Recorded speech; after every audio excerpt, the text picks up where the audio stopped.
Hey there, Careblazers. Welcome to the place where we talk about everything dementia. If you are caring for a loved one with any type of dementia, such as frontotemporal dementia, Alzheimer's disease, Lewy Body dementia, then you've come to the right place. This is where we talk about tips and strategies to help you cope with all of the difficult challenges that come along with loving somebody with dementia. As I'm sure many of you have experienced, having a conversation with your loved one with dementia is often not a smooth process, especially if your loved one has dementia that is worse than just mild, maybe more in the moderate phase. Sometimes trying to talk to them can lead to them becoming upset and confused. So in today's video, I'm going to share 5 tips that other caregivers have used to have more meaningful conversations with their loved ones and less frustrating conversations for both you and your loved one with dementia. Let's dive in. Tip number 1 for talking with your loved one with dementia is respect. I know that this goes without saying for all of you wonderful caregivers out there, but I could not leave it out.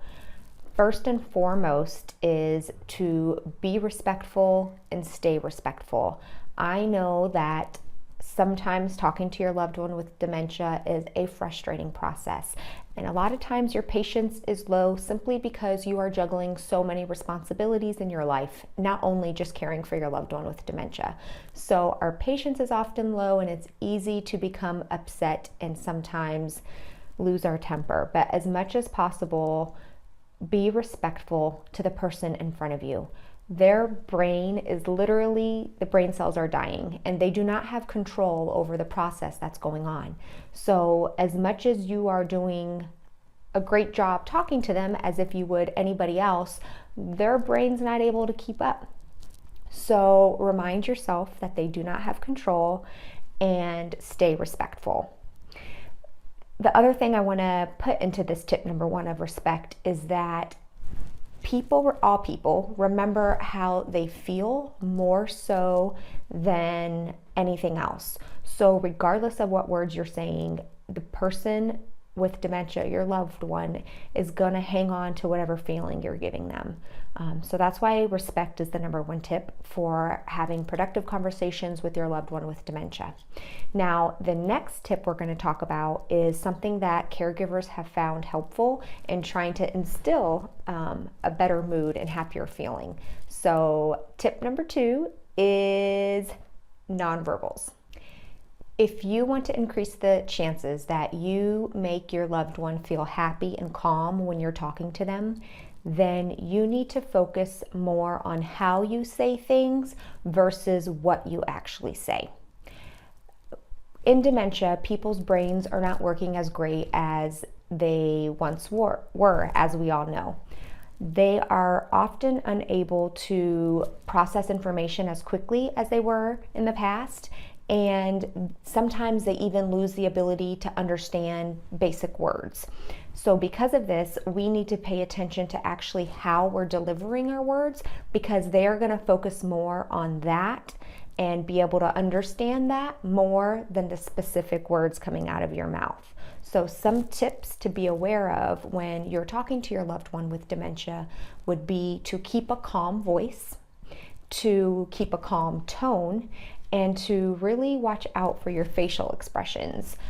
Sometimes when we're stressed and having a busy day, our facial expressions sometimes tend to get tight, crumbled up, and we want to make sure when we talk with our loved ones that we look as calm as possible when we're speaking. They're really going to pick up on that. So for example, even if you're going to say something nice like, "I love you," if you were to say, "I love you," that actually might scare them and make them have a negative reaction than if you were just to say, "I love you," very calm, good facial expressions, calm voice, calm tone. Those tend to work really well for caregivers talking to their loved ones. So how you say things are more important than what you're actually saying. As most of us have heard growing up, communication is 90% body language, and that is more true than ever when it comes to talking to your loved one with dementia. Tip number 3 has to do with choices. When you are talking to your loved one with dementia and you have a question for them or are asking them something they would like, you want to make sure that your statements or questions are as brief as possible. You also want to give them choices rather than asking open-ended questions. For example, if you want to have your loved one eat something because it's lunchtime, rather than asking them what they would like to eat for lunch, which opens up the door for responses like nothing, I'm not hungry, or a bag of Oreo cookies, instead consider offering a choice of 2 options that you would be okay with your loved one having. For instance, hey Dad, do you want a turkey sandwich or tomato soup? Those 2 options are going to make it more likely that you will get a response that you'd be glad to hear versus asking an open-ended question. So remember, the fewer the options, the shorter your questions, the shorter your sentences, the easier it will be for your loved one to respond. Typically, the longer your statements and the longer your questions, or the more open-ended, your loved one has a higher risk of forgetting all the content that you have just said. They can't keep it all in their mind at the same time. Many times people are mistaken for having problems with their memory when in fact they have more of a problem with their hearing. So tip number 4 has to do with hearing and making sure that your loved one can hear before you try to talk to them. So this seems pretty simple, but it's a really important one because people with dementia are older, they tend to have more hearing problems, and we need to make sure that we don't assume everything's due to their memory. So if they have hearing aids, try to get them to wear them. If they lose their hearing aids often or don't like to wear them, you could consider getting them an amplification device, such as a pocket talker, basically headphones you wear over the ears. It makes your voice sound louder to them. It projects your voice more clearly. Also, you want to make sure when you're talking to them that you actually face them so that they can look at your lips, because a lot of them will do lip reading to try to pick up on the words that you're saying, and it helps them understand information so much better. So trying to have a conversation with your loved one while you both are looking at the TV isn't probably going to be very productive. Look at them and speak clearly. A lot of times it's more about how clear you say something versus loud. You don't necessarily want to talk louder to them and scream at them. You just want to have a clear voice.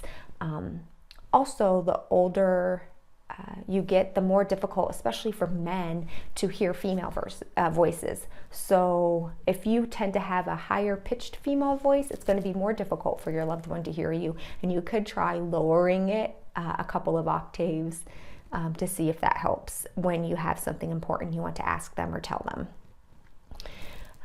So that is tip number 4, hearing. Let's make sure they can hear you as best as possible. All right, here we are, the last and final tip, tip number 5. So the last tip is super simple and probably one of the most helpful tips that you can keep in mind in order to help you from getting too frustrated when trying to talk to your loved one with dementia. So here it is. Do not, I repeat, do not try to have a serious, meaningful conversation with your loved one with dementia when you are already frustrated or low on patience, especially if your loved one is known to have difficulties with communication. Trying to engage in a meaningful conversation when you are already walking on thin ice or on eggshells is just not a great idea. Instead, if it can, save the conversation for later. If you find yourself becoming frustrated in the middle of a conversation or question, take a break. Walk away, take a couple of deep breaths, do something else, and come back 5 minutes later, 10 minutes later, 15 minutes later. Try again. If it's a super bad day, either for you or your loved one with dementia, simply be there for them. That might be a day where words are probably not going to do much, but simply sitting there with your loved one, holding their hand, smiling, nodding, those might work best. So again, don't try to force it if it's just not going to happen on that day, both for your loved one to prevent them from getting more frustrated, but especially for you. It's not going to lead anywhere productive. Okay. Well, Careblazers, I hope that you have found these 5 communication tips helpful for you. Please comment below and let your other caregivers know any sort of communication tips that you have found to be helpful when you're talking to your loved one with dementia. Thank you.